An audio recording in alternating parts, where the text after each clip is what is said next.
Olá, seja bem-vindo a mais um vídeo no meu canal. Eu sou o Grande Bezerra. Se você acabou de chegar agora, deixe aqui um like, deixe um comentário e, por favor, se inscreva no canal. Precisamos de inscrito, precisamos do teu engajamento, precisamos da sua inscrição aqui no canal. Faz favor, inscrever-se é tão fácil, basta dar um clique neste botão que está aqui ou deste lado, cor e preto, que está inscrito, subscreva-se e já está, basta dar um clique, está resolvido. Já se inscreveste. Bom, hoje vamos falar sobre a situação da Ucrânia, a guerra Rússia e Ucrânia. Na véspera das eleições dos Estados Unidos, se vocês se recordam, o primeiro-ministro do Reino Unido, Keir Starmer, viajou para a Ucrânia.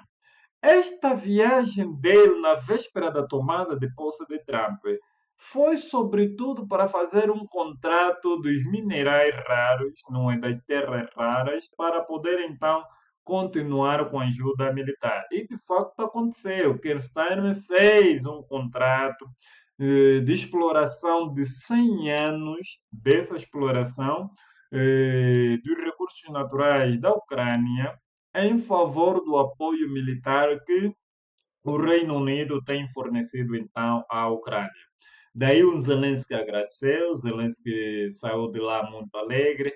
E depois desta mesma visita do Keir Starmer na Ucrânia, os ataques foram pouco mais sofisticados. Infelizmente, chegaram mesmo a atingir a região russa. Depois dessa situação, o Trump toma o poder. O Trump foi ao poder, se não me engano, aos dias 20 de janeiro. Bom, na vigência do governo do Trump, Trump nas eleições prometeu que em apenas em 24 horas ele acabaria com a guerra da Rússia e a Ucrânia. Na verdade, aquilo foi uma retórica e quem acompanha a geopolítica sabe muito bem que aquilo foi uma retórica para poder então inspirar confiança nos seus eleitores. Bem, mais tardar, o Trump começou a mexer alguns paus, nomeou o embaixador dos Estados Unidos na Rússia, fez alguns contactos com a Arábia Saudita para ver se consegue fazer a mediação desta situação da guerra na Ucrânia, para ver se estabiliza então os acordos de paz entre a Rússia e Ucrânia. Só que, no decorrer desta mesma guerra, a Rússia continua a conquistar os territórios, continua a ter vantagem no fronte, continua, sobretudo, a empregar tecnologias de ponta e até mesmo usar armamentos que antes não se via, como é o caso do míssil Orashnik. Bom, ali a situação foi mais agravando. E depois, então, Trump obrigou mesmo que o Zelensky pudesse ir à Casa Branca para poderem discutir os termos de paz. Na verdade, aquela viagem que Zelensky viria fazer ou fez para os Estados Unidos da América, antes do Zelensky ir para a Casa Branca, primeiramente foi no Reino Unido. Na verdade, o que estava atrás disso era para se fazer uma negociação dos mesmos recursos naturais. Para quem não está a entender, é que esses mesmos recursos naturais que Zelensky já terá feito um contrato com o Reino Unido são os mesmos recursos naturais, são as mesmas localidades que o Trump também quer meter mão. E aí surgiu então uma contradição. Claro, é um produto que você já vendeu a um outro país e o outro país que também fornece uma grande ajuda para ti também quer.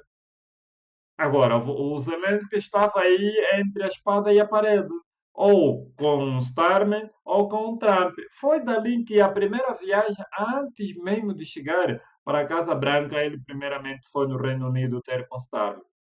Depois dali, ele seguiu para a Casa Branca. Quando chega na Casa Branca, isso é que a mídia hegemônica não fala. É que o Trump exigiu mesmo que ele pudesse se desfazer do contrato que já havia feito com o Reino Unido. E o Trump disse que não. Isso você não vai encontrar nessas mídias normais. Só nós, em grandes pesquisas, em grandes fontes, conseguimos essas mesmas informações. Ele, ao dizer que não, o Trump ficou totalmente chateado e deu aquele aparato não abonatório em geopolítica que vocês acompanharam entre o bate-boca do Trump, o seu vice-presidente, e o presidente Zelensky com a sua comitiva. Quando Zelensky sai daí, automaticamente deixou o Trump totalmente furioso porque lhe deu um não. Mas o Trump, como ele sabe que sem ele a fazer o apoio na Ucrânia, a Ucrânia teria apenas horas para poder então terminar ou ser derrotado. E chegou mesmo a informar para o Zelensky: olha, se você não ter cuidado, a Ucrânia toda será tomada. Sem a minha ajuda, realmente ninguém vai conseguir assumir o que eh, estamos a assumir. Bom, depois dali o Zelensky sai e faz um telefonema de urgência para os timers, sabe? Olha, daquele contrato que eu fiz contigo, dos recursos naturais que eu cedi para si, dos contratos que nós realizamos, temos de rever porque o nosso maior fornecedor de armamento, de tecnologia, de informação também quer uma parte, também quer meter mão. Mas como não dei ainda um aceite, não tinha como dar um aceite porque o contrato já foi feito com o Reino Unido, então precisamos sentar para refazermos esse mesmo contrato. E foi dali que Reino Unido deu uma luz verde, pelo menos de abrandar alguns termos do contrato, e ele não ficar com a totalidade do contrato, sendo que os Estados Unidos é o maior fiador, é o maior participante ou apoiador desse conflito para a Ucrânia. Então, depois foi informado ao Trump de que teríamos que renegociar de facto os termos sobre os recursos naturais, sobre as terras raras que já foram vendidos antes para o Reino Unido. Só assim o Trump conseguiu afrouxar os seus nervos e emitiu mesmo um comunicado de que voltaria a negociar com Zelensky. Ao voltar a negociar com Zelensky, Zelensky deu uma parte para a exploração dessas mesmas riquezas e o Trump então aí concordou, apesar de que ainda há alguns termos por se acertar. Agora, ficou sobre a responsabilidade do Trump enviar uma delegação para a Rússia e apresentar os termos de cessar-fogo, que é de 30 dias. O Trump é aquela pessoa que conversa com o Putin. O Trump, mesmo na primeira legislativa no primeiro governo do Trump, eles tiveram uma relação muito suave com o presidente Putin. O Putin, quando soube que os termos do contrato já estavam sendo emitidos via televisão, o Putin disse que não, isso não poderia ser assim. Antes que se emitisse nas televisões, nos jornais, na mídia pública, primeiramente viriam até a mim, eu poderia ver os termos do contrato e só assim eu poderia emitir o meu parecer. Mas ainda assim, tudo bem, eu concordo com cessar fogo, mas aos meus termos. Foi dali em que o presidente da Rússia, Vladimir Putin, fez algumas questões acima deste mesmo acordo de cessar-fogo, que é de 30 dias, onde ele pergunta se eu estou em vantagem de guerra, as cartas estão comigo, estou cada dia mais conquistando terras, estou cada dia mais em vantagem competitiva, quero mesmo até na área de Kursk, perdão, onde os ucranianos invadiram. E ele fez as seguintes questões. Quem poderia monitorar, então, as fronteiras após entrarmos em cessar-fogo? Será que são a tropa da União Europeia? Será que é a OTAN que vai vir aqui? Será que quem é que vai poder monitorar as minhas ou essas fronteiras? Portanto, só para podermos ter em conta que o Putin já vem declarando que não admite tropa da OTAN, nem mesmo da União Europeia, nas fronteiras com a Rússia. Isso é inaceitável. E ele fez essa pergunta: quem vai monitorar essas fronteiras? A segunda pergunta que o Putin faz também é sobre Kursk, que é a região que foi invadida pela Ucrânia no percurso desta mesma guerra. E ele diz o seguinte: em Kursk, será que os russos vão parar de atacar e encurralar os ucranianos? Com cessar-fogo, será que aqueles ucranianos que foram encurralados serão deixados ir à solta? Será que nós vamos deixar de atacar? Ou como é que vai ser? Essas são perguntas que não foram cautelados no processo de cessar-fogo. Numa das terceiras perguntas, o Vladimir Putin ele faz a seguinte questão: o que será feito aos ucranianos que cometeram crimes contra os civis? Será que vão ser deixados ir embora? Será que esses crimes estarão impunes? Será que com cessar-fogo esta gente vai abrandar, vai deixar as suas armas e eles vão se retirar? Quem é que vai dar a ordem de retirar?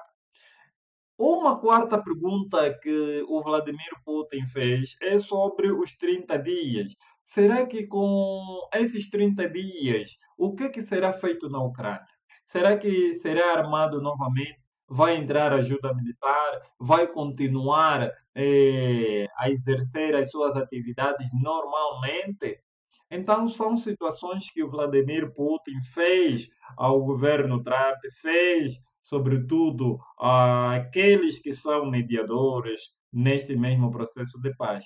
Direto ou indiretamente, em termos de retórica, para o público, ele mostra-se disponível para que haja paz, mas vamos lá analisar certas situações. Não se faz concessões de paz sem que você ouça as duas partes sentados na mesa. Se você quer costurar um acordo de paz, é necessário que os dois sentem à mesa e não apenas ouvindo uma parte, costurar já os acordos de paz e simplesmente ir apresentar a outra contraparte. Não, não é bem assim. Na verdade, o Trump já sabe que isso seria recusado. E como vimos nos últimos dias, o Vladimir Putin visitou a área de Kursk e investiu mesmo tudo a militar. Para quem é velho em geopolítica, sabe que aquilo é uma mensagem muito grave. Aquela mensagem significa que ele vai ir com tudo em cima da Ucrânia. E é preciso que se molde aos termos dele. Uma outra situação que aqui também no canal levantamos é sobre as regiões que a Rússia já está a ocupar. Será que se entrar em cessar-fogo, se vier com um processo de paz, as regiões, quer da Crimeia, Lugansk, Donetsk, quer são Zaporizhia, inclusive a sua usina de Zaporizhia, vão ser devolvidos para a Ucrânia? E o Vladimir Putin já veio desde sempre a dizer que nenhum território será devolvido à Ucrânia. E os territórios conquistados são territórios agora russos. Vocês acham que essas concessões serão resolvidas pela Ucrânia? Vocês acham que o presidente Vladimir Putin vai deixar com que as terras sejam assim entregues de bandeja? Vocês acham que o presidente Zelensky vai dar ordem de retirada da sua tropa para que haja trégua? Vocês acham que o presidente Putin vai admitir que entre ajuda militar dentro do território ucraniano? Eu, pessoalmente, minha opinião pessoal, não acredito que seja possível. Portanto, essa é uma manobra. E, na verdade, a questão central aqui não é o Putin, não é a Rússia. A questão central é o Reino Unido, Estados Unidos da América e a Ucrânia. Esses dois já têm contrato com a Ucrânia e estão a lutar entre eles quem vai ficar com a maior fatia sobre as terras raras, quem vai poder de facto explorar. E aquele que maior fizer pressão no Putin, exercer pressão econômica, militar, retirar sanções, criar um clima de igualdade para com Putin, então é que ele vai ficar com as terras raras da Ucrânia. Mas lembrando, as terras ou as áreas já ocupadas pela Rússia são as áreas mais ricas da Ucrânia. E o que eles estão a lutar com eles são os pequenos sobejos que sobraram na outra parte em que a Ucrânia, ou seja, a Rússia, não invadiu. E que também nós não temos a plena certeza se a Rússia vai parar nos 5 territórios que ele já conquistou ou vai continuar a invadir terras na Ucrânia, porque ele já mostrou-se mesmo que vai ir com tudo, que as sanções nos surtiram efeito. Aquilo que a União Europeia tem dito que vai apoiar a Ucrânia é tudo um papo furado, porque eles não têm, de facto, uma indústria militar capaz de assegurar os conflitos na Ucrânia por mais de 2 anos. Não tem. Só para vocês terem uma ideia, o motor econômico da Europa, que é a Alemanha, está em grande falência. A Alemanha não conseguirá se levantar economicamente sem o gás barato da Rússia. Não vai conseguir, e isso é impossível. A Alemanha é, sobretudo, um país totalmente industrializado e a indústria alemã, toda a indústria, como vocês sabem, trabalha com energia. E sem o gás russo, a energia torna-se mais caro.